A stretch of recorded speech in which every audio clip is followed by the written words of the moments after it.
या अल्लाह तू ही मेरी मदद फरमा, आखिर कब टलेगा मेरे सर से ये अजाब, और कब होंगी मैं इस अजाब से रिहा, आखिर कैसे टलेगी ये बला मेरे सर से। या अल्लाह अब कौन मेरी मदद करेगा, ए परवरदिगार ए मौला तू ही मेरी मदद कर। उसने फिर से कहा और अपने जज्बात एहसासात डायरी के, जो डायरी वो लिखती थी, उसके सफ़हात में, उसके पेजेस में उतार रही थी, क्योंकि अभी वो इस बारे में किसी को भी कुछ भी बताने से डरे जा रही थी बेचारी। तूबा अभी ये सब डायरी के पेजेस पे उतार रही थी और ये सब लिखी रही थी कि अचानक कमरे की जो लाइट्स थी वो जल बुझ यानी कि बंद चालू होने लगी। तूबा को खौफो हरास ने घेर लिया था। फिर एकदम से सारी लाइट्स बंद हो गई और घुप अंधेरा छा गया। तूबा अचानक से डर गई, खौफ उस पर नुमाया हो गया और बेचारी तूबा लंबी लंबी सांसें लेने लगी। तूबा को फिर से वो अनदेखा जिनज़ादा जिसका वजूद उसे हमेशा महसूस होता था, वो फिर से महसूस होने लगा। तूबा को साफ तौर पर महसूस हो रहा था कि कोई ना कोई उसके पीछे खड़ा है, कोई इस कमरे में मौजूद है और वो ठीक उसके पीछे ही खड़ा हुआ है। तूबा को साफ तौर पर उसकी मौजूदगी का एहसास हो रहा था। तूबा बेचारी और जरा डर चुकी थी उसकी मौजूदगी से और उसे खौफ इतना ज्यादा हो चुका था कि उसे अपनी जान निकलती हुई महसूस हो रही थी। उसे ऐसा लग रहा था कि तूबा अब मौत की घाट उतर जाएगी। उसकी सांसें बुरी तरह से अटकने लगी थी। लंबी लंबी सांसें बेचारी बमुश्किल ले पा रही थी। तूबा का पूरा जिस्म बुरी तरह से कांप रहा था। उसके हाथ पैर ठंडे पड़ गए थे। उसे ठंडा पसीना भी आने लगा था। मानो ऐसा लग रहा था कि तूबा अब चंद लम्हों की ही, कुछ दो पल की मेहमान ही बची है। तभी अचानक उस जिनजादे ने तूबा के बालों पर हाथ फेर दिया और हाथ उसका धीरे धीरे तूबा के बालों से नीचे आता रहा। धीरे से उसने तूबा की कमर पर जो बाल बिखरे हुए थे उन्हें हटाकर आगे कर दिए। तूबा को लगा कि वो अब बस दम तोड़ने ही वाली है, वो मरने ही वाली है। बेचारी तूबा ने वहां से भागना चाहा, लेकिन बेचारी करती भी क्या, वो तो वहां से हिल भी नहीं पा रही थी।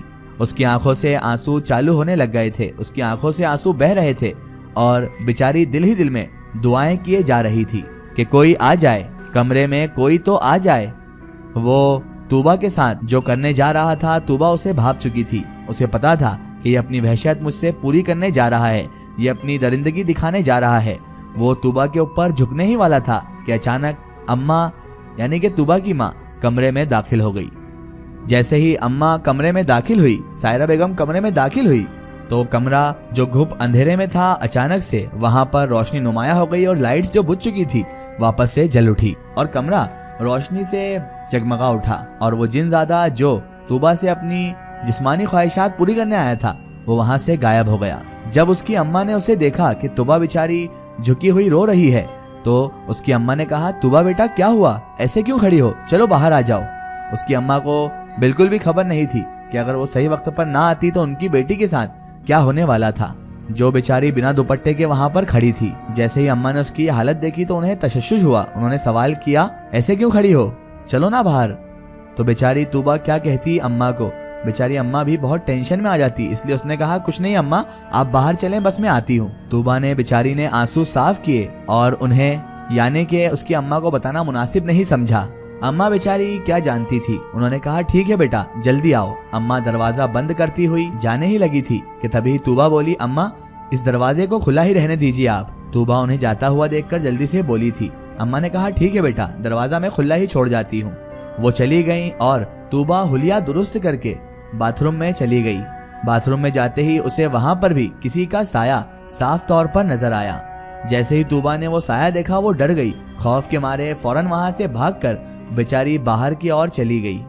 जैसे ही बेचारी तूबा बाहर गई तो इधर उसका खौफनाक कहकहा, उस जिनजादे का खौफनाक कहकहा कमरे में गूंज उठा और उस हंसी ने यानी उस कहकहे ने बाहर तक तूबा का पीछा किया। तूबा वहां से भागकर जा रही थी। अरे अरे, कहाँ भागी जा रही हो तुम? तूबा भागती हुई आ रही थी।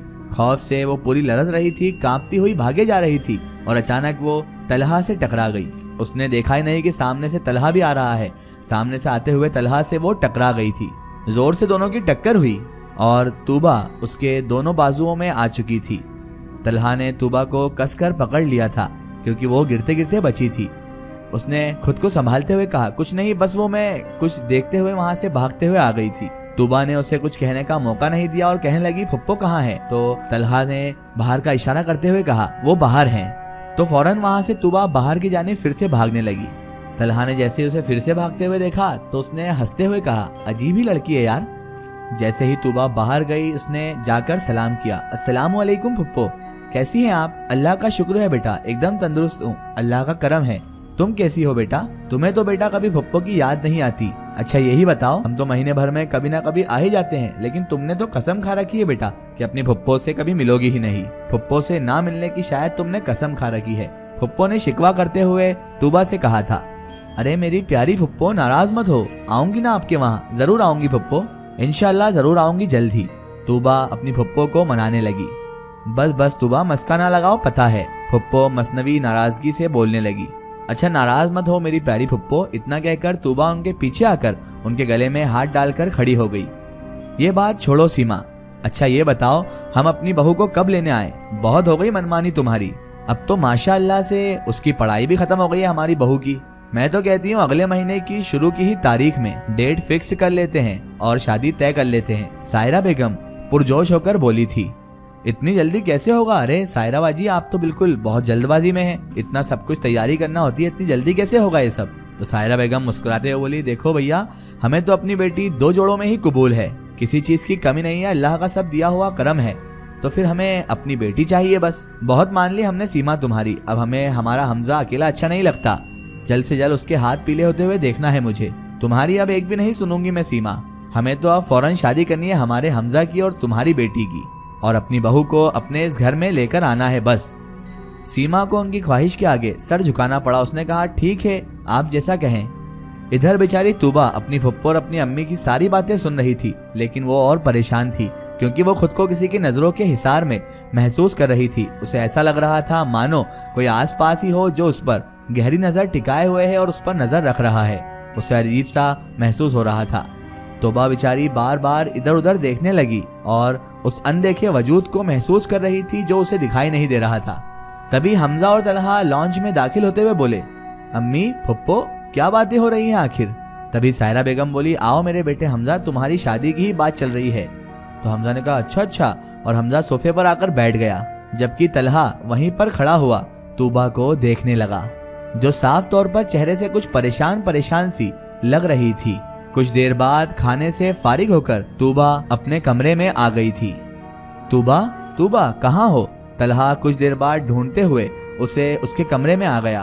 तूबा ने जब उसे सुना नहीं था तो तलहा ने इस बार थोड़ी बुलंद आवाज में उसका नाम पुकारा। तभी तूबा एकदम से डरकर पीछे हुए कहने लगी, हाँ हाँ हाँ बोलो। तलहा ने कहा, अरे मैं हूँ तूबा। तूबा कहने लगी, तुमने डराया मुझे, और लंबी लंबी सांसें लेने लगी।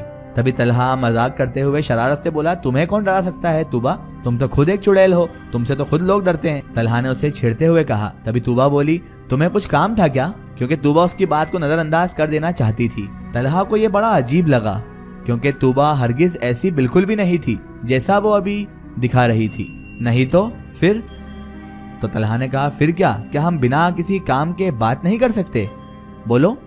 तो वो कहने लगी, हाँ नहीं हाँ कर तो सकते हैं। उफ, तुम यहाँ से चले जाओ। तूबा को कुछ समझ नहीं आया था वो क्या करे और क्या ना करे।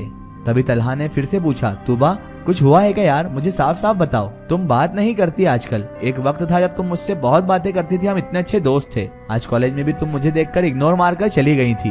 मैं बहुत टाइम से नोट कर रहा हूँ तुम परेशान रहती हो। मैं सिर्फ तुम्हारा कजिन नहीं हूँ, दोस्त भी हूँ। तभी तूबा बोली, कोई बात नहीं है, कुछ बात होगी तो बताऊंगी ना। तलहा ने कहा, देखो तुम मुझे कुछ बात हो तो प्लीज बता दो। तभी तूबा ने उसकी बात काटते हुए कहा, तलहा प्लीज तुम यहाँ से चले जाओ। लेकिन तलहा था जो जोर दिए जा रहा था और कहने लगा, मुझे बताओ क्या बात है। इसका एक स्टोरी हम देखेंगे इसके अगले पार्ट में। दोस्तों, अगर आप भी अपनी जिंदगी की कोई सच्ची कहानी या सच्ची घटना हमारे चैनल से शेयर करवाना चाहते हैं और आप चाहते हैं कि आपकी स्टोरी भी माई स्टोरी बुक चैनल से शेयर हो, तो आप हमें हमारे फेसबुक पेज पर कांटेक्ट कर सकते हैं और अपनी स्टोरी वहां पर हमें बता सकते हैं।